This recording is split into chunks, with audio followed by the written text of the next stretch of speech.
અને આપણી જીવન ઊર્જા છે. તમે પૈસાને કરન્સી ના સમજો. કરન્સી તો એક વ્યવહારિક નામ છે. જો તમને પૈસો કમાવો હોય તો પૈસાને તમે જીવન શક્તિ માનો, અસ્તિત્વનો હિસ્સો છે. તમને મારો પૈસો અસ્તિત્વનો હિસ્સો છે અને ઘરે ગયા એક મિત્ર હાથે બેઠા હતા, મિત્ર કીધું પૈસો હાથમાં મેલ છે, એ પથારી ફેરવી. હવે તમારા માઇન્ડમાં બે વસ્તુ પહોંચી ગઈ.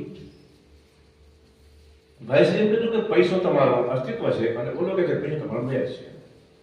હવે આ બે વાતોની અંદર જેના પરમાણુ તમારી અંદર વધુ હશે એ પરમાણુ એક્ટિવેટ થઈ જશે અને આ ડ્યુઆલિટી એટલે કે દ્વિભાવમાં એટલે કે ડબલ માઇન્ડ બહાર છે અને આમ ને આમ જિંદગી આખી ગુજરી જાય અને ક્યાંય રહેતા નથી.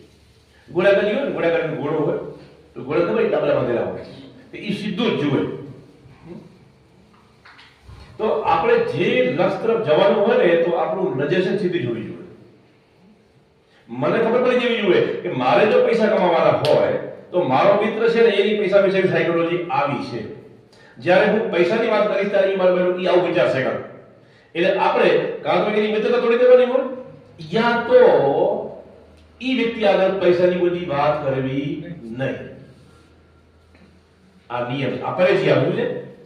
તમ તાવ આવ્યો ડોક્ટર એમ કહે છે કે ભાઈ 3 ડિગ્રી બાદ તડકા જવાનું નહીં. આને કહેવાય પરેજી.